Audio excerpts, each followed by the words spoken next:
একটা মেয়ে সে নিজের জীবনটা নিজেই শেষ করে ফেলে, তারপর সে খুঁজে পায় না কি করবে। একটা ছেলে সারাদিন বাইরে কাজ করার পর সন্ধ্যার সময় সে বাড়ি ফিরলো। বাড়ি ফিরেই তার ওয়াইফকে বলল, কি গো, আমার তো অনেক খিদে পেয়েছে, কিছু খেতে দাও।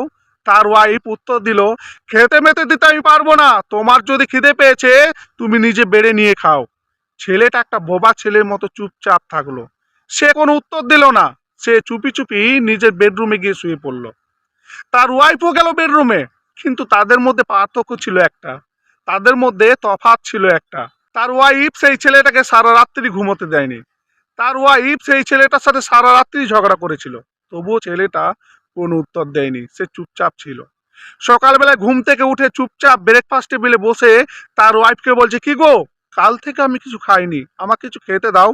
তার ওয়াইফ তখন আবার উত্তর দিল, তোমার সাথে আমার বিয়ে হয়ে জীবনটা শেষ হয়ে গেল, এত এত ছেলে মেয়ের মৃত্যু হয়, তোমার কেন মৃত্যু হয় না?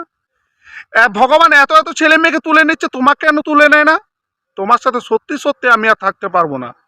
তবুও ছেলেটা কোনো উত্তর দিল না, সে নিজের কাজে বেরিয়ে গেল। প্রতিদিনের মতো তার ওয়াইফ যেমন দুই ছেলেকে নিয়ে স্কুলে যায়, সেই দিনও কিন্তু ব্যতিক্রম হয়নি।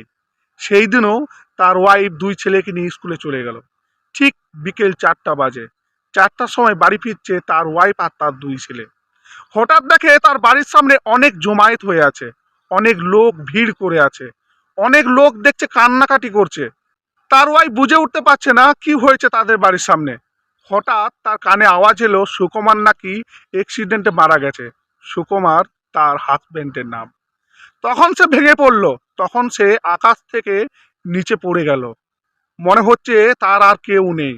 তখন সে দৌড়ে গিয়ে তার স্বামীকে বুকে জড়িয়ে ধরে বলছে, তোমাকে আমি সব কথাগুলো এমনি এমনি বলেছিলাম, আমি তোমাকে অনেক ভালোবাসি, আমি তোমাকে ছাড়া বাঁচতে পারবো না, তুমি ফিরে এসো।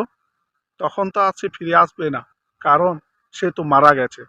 তখন সেই মেয়ের জীবনে নেমে এলো কালো অন্ধকার, ঘুটঘুটে মেঘের মতো। সে না পারছে নিজের শ্বশুর বাড়িতে থাকতে, না পারছে নিজের বাপের বাড়িতে থাকতে। সে বুঝে উঠতে পারছে না কি করবে।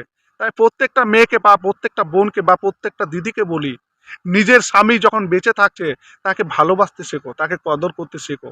কারণ একটা কথাই জানবে, তোমার স্বামী যতদিন তোমার পাশে থাকবে ততদিন তোমার পাশে আকাশ থাকবে, সূর্য থাকবে, চাঁদ থাকবে। যখন তোমার পাশে তোমার স্বামী থাকবে না, তখন তুমি হয়ে যাবে একদম পুরো কালো ঘুটঘুটে।